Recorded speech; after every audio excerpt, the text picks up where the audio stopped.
we'll just chat. Yeah, me. And here we are. And here we are. And not yet, but yeah, here we are. Okay. Well, it's we're waiting for Alan to get back here. I got booted. I think my computer died. I must have knocked when I was cleaning today. I think I knocked the power off or something, but we won't talk about that because it's kind of it's a definite conspiracy. It definitely is. But then we got booted off of the Wi-Fi or whatever and everything else. So, blah, blah, blah, blah, blah. But here we are, me and they, and waiting for Alan. Alan, if you're out there and listening, I sent you an invite. It should be in your email. But how's the Arizona weather going on? Oh, well, it was a little warm today. It got up to 109, which is not that outrageous for the area and the time of year. But then it will dip down all the way where I live because I do not live in the city. So it will dip all the way down to about 69, 70 degrees at night. Oh, yeah. Trust me. When you acclimate to 109, 110. I know. 80 degrees feels cold. Yeah, it does. Yeah, it does. It really does. You might not believe that, but... so yeah, no, it's just we're rolling into the time of year in Arizona where we don't really go outside much unless you have a pool. It's a lot like your winter. Oh, you just told me about finding a huge freaking scorpion. That's what bothered me in Arizona. Okay, so pretty much everything in Arizona, it's a very, very hostile environment. And everything here wants to kill you. I could go on about this for a long time, so just stop me when you're tired of hearing about it. Well, I'm going to try and call Alan here. All right. I don't think he knows that we're going to come back on. Go ahead, keep on yapping. All right. So there is 16 different species of scorpions that live here. Probably the most venomous one is what's called a bark scorpion. And if you have an allergy to their venom, their sting will kill you pretty friggin' quick. They're not the most venomous scorpion in the world, but they are pretty nasty. And I walked out in the backyard to have a cigarette, and I have a black light that's just sitting on my back table because I always shine it around. And sure enough, there was a scorpion. And when I first saw it, it was, I didn't think it was a scorpion. I thought it was like something laying on the ground. And it turned out to be a scorpion. And I caught that fucker because one of the local colleges here will actually buy big scorpions like that. It's kind of bizarre. So me and my neighbor that lives across the street, occasionally we'll go out for drunken scorpion hunts, and it's a lot of fun. And so, yeah, I got the big 4-inch long scorpion. It was just in my backyard. But, you know, that's just one of the things that is just absolutely terrifying out here. We have western diamondback rattlesnakes. We have coral snakes. Let's see, what else do we have? We have centipedes that get so big I don't even want to tell you, because the centipedes are almost as big as the snakes. And let's see, we have javelinas, which are a type of wild pig, sort of. And they don't see very well, but if they get a hold of you, they will gore the fuck out of you. And let's. Oh, hey, there's Alan. There he is. I'm all new to this stuff here as far as, but I was on another channel listening to you guys, but I wasn't in there. I was at YouTube listening to what you guys are doing. The bark scorpion or something. Yeah, I caught a big ass bark scorpion while I was outside, but killed it though, huh? Pretty much everything here wants to kill you. Yeah. Oh well, imagine that. I think that's a reality going on there because I barely got full sense of reality. Nothing is out to kill them, but they don't know half the story. So I'm assuming you live close to where Johnny lives.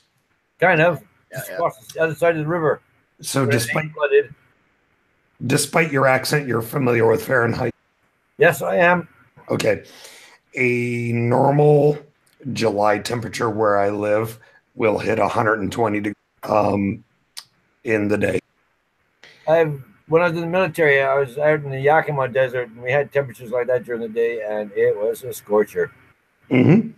And so I in the military, and they used to tell me about some of the soldiers that would meet from other places. Yeah. Oh, wow. So I don't have any personal experience or knowledge. Just it's good. I'm fascinated the fact they even heard about it or even know about it. I mean, that's something I don't think I've ever met any to it, but I do know that people described several of the other units that they were working with, and I remember that one of the stories that came back was actually really interesting because some of the soldiers from the UK actually managed to sneak in an awful lot of beer. Yeah, and made them quite popular. Oh yeah, it's me being of my British, associations and stuff like that. When I came to America and liking my beer, especially when I came to New Ulm, and Johnny can tell you this, but people refused to invite me to their parties because they're scared I was going to drink all their beer. American beer is the first time him and I met, we headbutted each other. But that was I wasn't even really drunk that night, but American beer isn't as strong as English beer. So I find I could consume a heck of a lot more than that, and that's why people wouldn't invite me to their parties because they're scared I'm going to drink all their beer. They saw me drink in the bar. They say they're getting a lot of buffering right now. Yeah, I'm seeing it, Johnny. It's really bad. Really? Do I have to restart it again? I don't know, man. Maybe you should try. Did you restart your modem and your router? Everything restarted. So, oh no, I didn't restart the router. Everything seems clear on my end. Oh yeah, I'm Crystal. On the Hangouts it probably is, but not in the YouTube part. It's probably not coming through clear. No, it's actually stuck. I'm watching it on my second screen.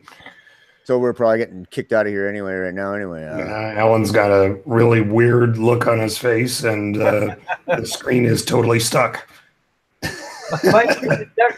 It doesn't seem stuck to me. I'm seeing.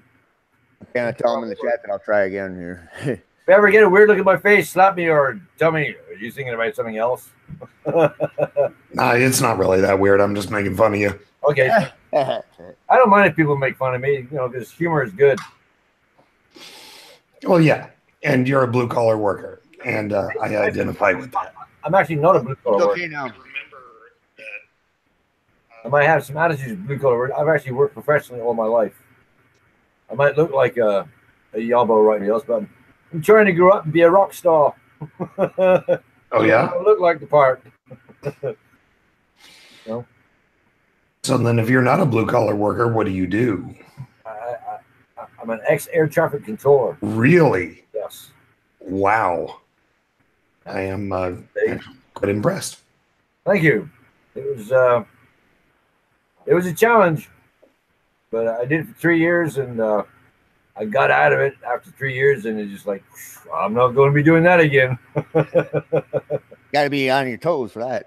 Oh, more than that. You'd be amazed at what you got to put yourself through just to get yourself prepared to plug into position and go, okay, I got it. Oh, man. There's definitely 3 or 4 cups of coffee before you plug in. You just got to make sure that you're awake, you're sharp, you're alert, you're multitasking good, that your planning is good, your awareness, situational awareness is good, and then you can't relax. Then you're keyed in. But one good thing about things that not a lot of people know is that when you actually control air traffic, you're working out of missions, aircraft type, weight classifications, putting a smaller classification aircraft like category 2 in front of a category 3 or a 3 in front of a 2, because a category 3 will have a greater weight disturbance than if you put a category 2 behind it within 5 miles or 10 minutes.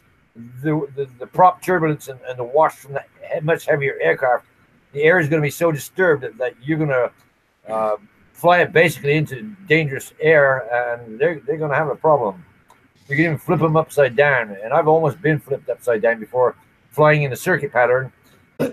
I do fly, yes. Now I don't have a pilot's license, but I have actually 28 hours of training, and I have about 240 hours in flying in a twin Piper Pet. Could have, but I couldn't legally log it, so I had to just leave it out. But it's about 240 hours in the twin, and in flight simulators, I've got thousands of hours. So, wow, very cool. There's a channel you might find interesting. His name is Wolfie. It's WOLFIE 6020, and he's an Australian pilot, and he goes after flat earthers. But it's I have learned more about aviation by watching his channel than any other source. Cool. I don't really get a chance much to talk about aviation and what I did, because honestly, a lot of people don't understand it. And around in New Ulm, all they seem to want to do is drink beer and so forth. So it's hard to engage anybody. It's a Deutsch town. In an intelligent conversation. But there's a lot to aviation, including I wouldn't mind getting down to my music studio and firing up my guitar and getting them for today. I've been trying to get there all day, and I haven't had a chance to. No, you want to call it quits then? If that's okay with you, that's fine by me. On the show. This isn't working anyway. They say it's buffering so bad, so who knows? Well, yeah, I'm kind of like chomping at the bit to check out my new. All right. Hey, thanks a lot for coming on. And well, thank you for having me on. It was a pleasure. I really enjoyed it. It was nice to meet you, Alan. Like you too. What's your first name again? Well, hang on out. We can talk after we. I'm gonna shut down here. But thanks, okay. Thanks everybody. I'm sorry about the buffering. Don't even give me all your details. You take care of it. Thank you.